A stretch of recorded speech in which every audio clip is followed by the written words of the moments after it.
Aku saya Matusen. Saya Marsan Jeni Fauzi. Di sini kita bakal mau nanyain Soal SNBP. Kita mau ke ruang BK dulu. Ngobrol aja. Nah, Bu, jadi kira-kira untuk siswa kelas 12 yang ikut SNBP itu berapa orang, Bu? SNBP itu diambil dari siswa eligible ya. Nah, penentuan siswa eligible itu adalah 40% dari keseluruhan angkatan. Karena kita kan akreditasi A. Artinya akreditasi A itu jatahnya ya dapatnya itu 40%. 40% kalau dari satu angkatan berapa tuh? 100. Sekitar 100 siswa. Kan itu ada yang ikut kedinasan juga ya.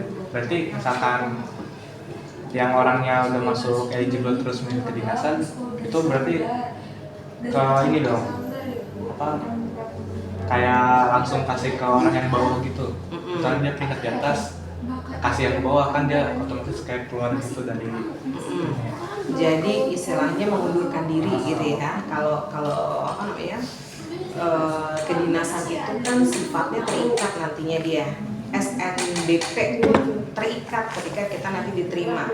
Nah, karena keduanya mempunyai aturan yang sama nih, SNBP kalau kita lolos maka wajib diambil, tidak boleh tidak gitu kan. Kalau ditinggal yang kena punishment sekolah, yang rugi nanti adik-adik kelasnya gitu kan. Ketika dia, kenapa Bu punishmentnya apa? Punishmentnya ketika dia meninggalkan jurusan dan kampus yang telah dia pilih dan dia lolos, maka tahun berikutnya si adik-adik kelasnya ini kesempatan untuk diterimanya itu menjadi minim karena dianggap jadi zero di situ, jadi 0 kesempatan di prodi dan univ tersebut gitu. Biasanya di prodinya ya lebih spesifiknya. Nah, si kedinasan pun punya sistem yang sama gitu kan. Ya kalau diterima ya diambil. Artinya pun kedua-duanya jadi dilema kan ketika kalian diterima dua-duanya.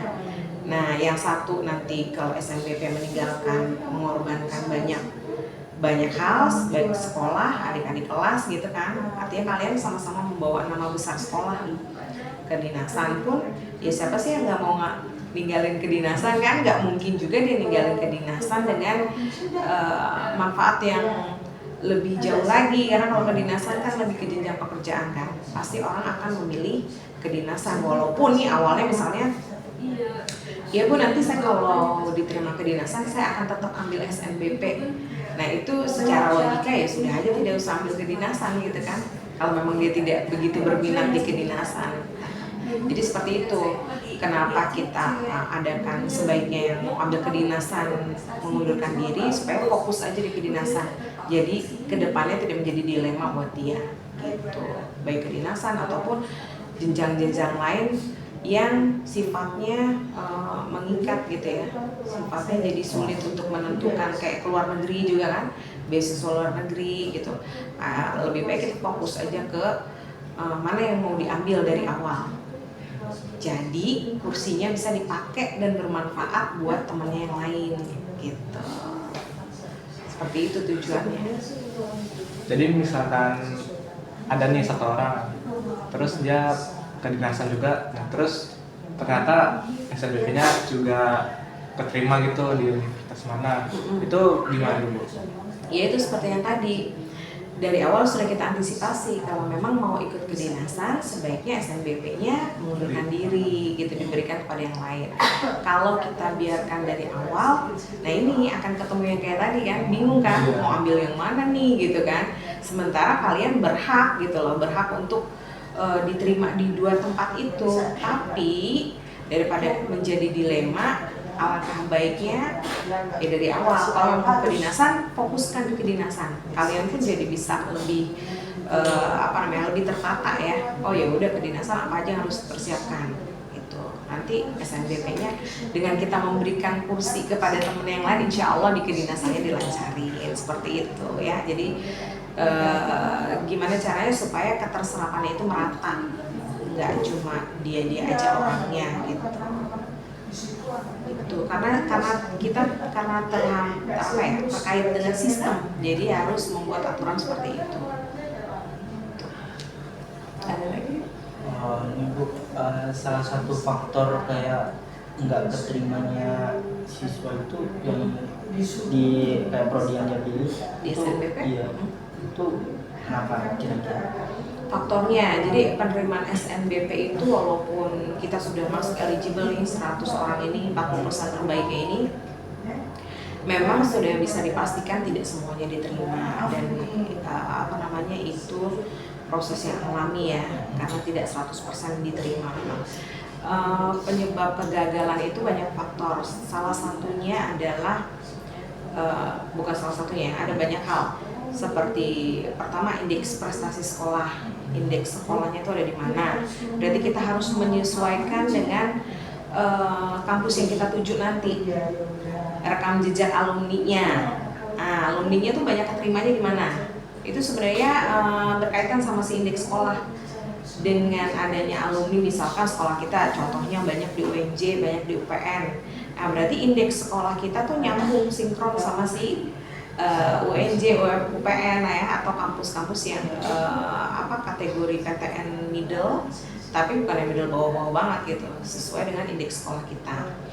Itu rekam jejak, indeks sekolah, kemudian juga harus lihat juga mata pelajaran yang kita pilih gitu. Banyak juga yang ketika memilih, ini kan udah kurikulum merdeka ya, ketika memilih mata pelajarannya, mata pelajaran pilihannya ambilnya kebanyakan di ekonomi, sosial, dan sebagainya, sosiologi, rumpun sosial. Nah, ketika SNBP milihnya ke rumpun kesehatan. Nah, itu biasanya pada saat nanti konsultasi itu kita ingatkan, kita reminder bahwa ini nggak sesuai. Tapi ada juga yang beberapa yang tetap memaksakan, atau sebaliknya dia tidak bukan rumpun MIPA, tadi ngambilnya MIPA. Nah, ini bukan rumpun sosial, ngambilnya ke sosial.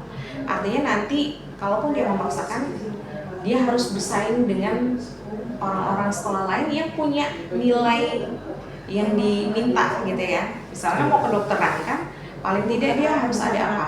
Biologi, kimia, matematikanya gitu yang mensupport. Tapi dia kekeh nih, kan mumpung ini Bu, mumpung saya dapat SNBP, nggak apa-apa lah saya banting ke kedokteran atau dia lingkup kesehatan deh gitu ya. Nah itu sangat amat memaksakan, itu udah pasti gatot, itu gagal total gitu. Itu salah satunya. Jadi ada 3, tadi kita udah 3 ya, kurang lebih seperti itu.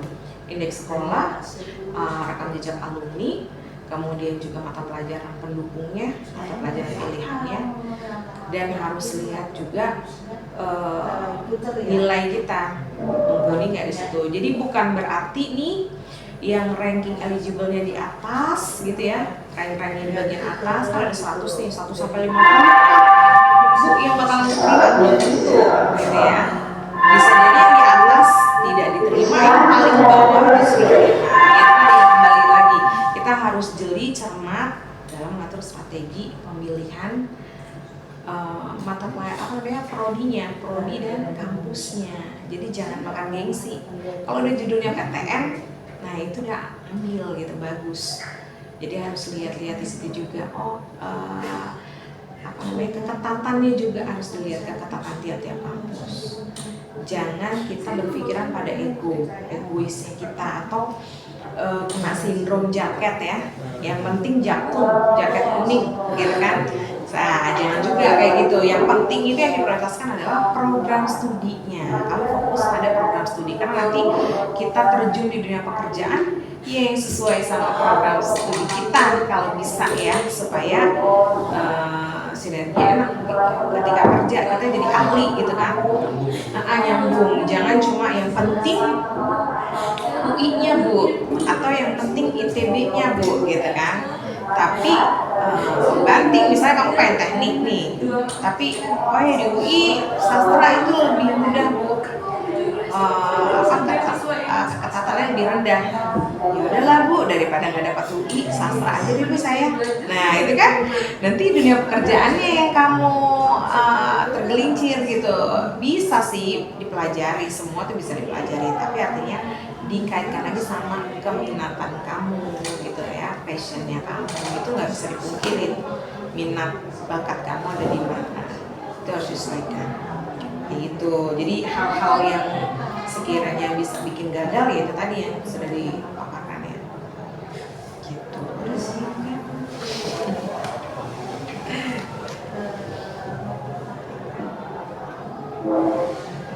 Ini aja deh, Ibu ada kayak target gitu nggak buat tahun ini, yang lulus tuh, yang lolos itu berapa? Kalau target setiap tahun pasti sekolah buat target ya. Tapi sekolah kita nggak mau muluk-muluk juga. Misalkan tahun lalu target pencapaiannya 25% misalnya, berarti targetnya paling tidak tahun ini di 25% ke atas gitu. Berharapnya seperti itu sudah peningkatan. Tapi bisa juga persentasenya lebih rendah. Namun kita terimanya di PTN-PTN yang atau prodi-prodi yang grade-nya lebih atas lagi. Nah itu juga sudah lebih dari target juga ya. Maksudnya sudah mencapai target juga. Artinya target sekolah pastinya berharap setiap tahunnya ada kenaikan, baik itu dari secara kuantitas maupun kualitasnya gitu. Kalau misalkan sekolah nggak nyampe target, itu ada konsekuensinya nggak?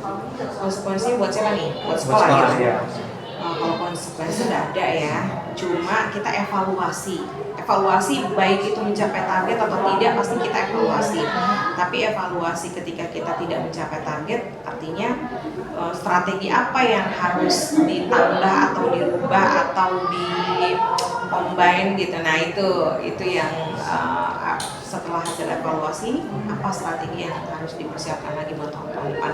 Dan setiap tahun itu biasanya selalu ada perubahan gitu ya, baik itu secara nama ya, yang dulunya SNMPTN atau ganti jadi SNBP gitu. Nah tahun ini di 2025 lagi yang nanti kalian kelas 12 kita nggak tahu lagi apa lagi namanya dan apakah sistemnya masih sama, apakah SNBP itu masih ada gitu kan, karena kabarnya Pak Menteri secara bocor-bocor halusnya SNBP di 2025 sudah tidak ada, artinya sudah tidak berdasarkan nilai rapot lagi. Yang beliau sampaikan adalah berdasarkan nilai akademik melalui tes. Nah kalau melalui tes berarti kurang lebih hampir sama seperti SNBT dong gitu kan. Nah itu yang harus kita cermati lagi nih, terutama buat guru BK.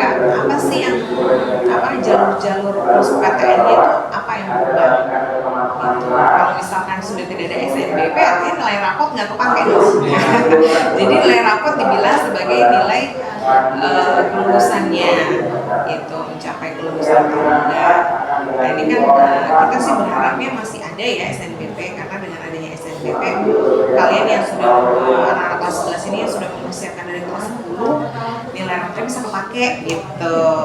Jadi kalau lewat tes kan sudah ada SNBP kan. Nah kalau SNBP nggak ada diganti lewat tes, tes apa lagi nih gitu. Itu yang harus terutama kelas 11 nanti menyimak terus apa aja yang menjadi perubahan buat jalur masuk PTN tahun ini ya, 2025 nggak terasa loh kalian di Desember ya, di Desember ini begitu. Ibu ada saran nggak buat kita yang masih kelas 11 buat nyiapin kayak SNBP, CPK gitu-gitu? Kalau saran sih ya udah pasti ya, mempersiapkan itu semua wajib banget belajar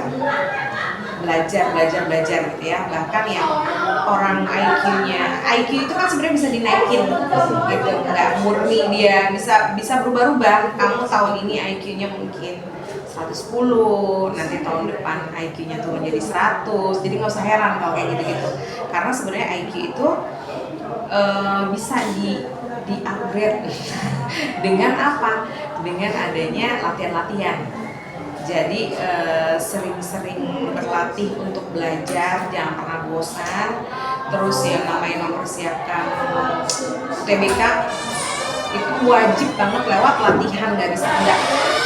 Dengan banyak kan gini, kalau kalian baca soal, dengan kalian pernah latihan dengan tidak pernah latihan sama sekali itu kan beda ya.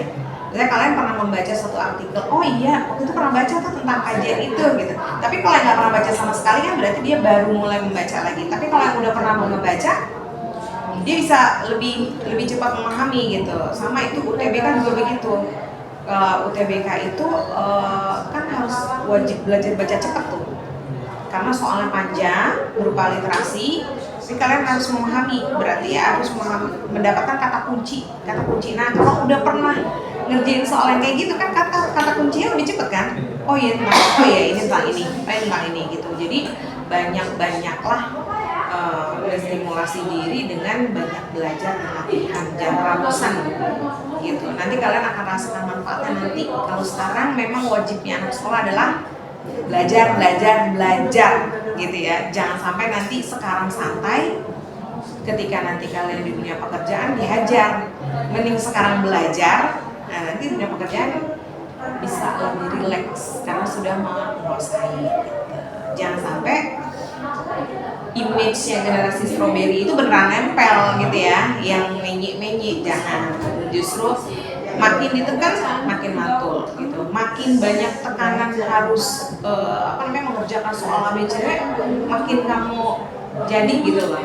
Jadi jangan pernah lelah buat belajar. Itu sih mempersiapkan dirinya seperti itu. Fokus aja lah soal belajar. Udah. Oke. Nanti kalau mau tanya-tanya lagi silakan. Oke. Ya. Nah, dah. Nah, Ibu. Tuh.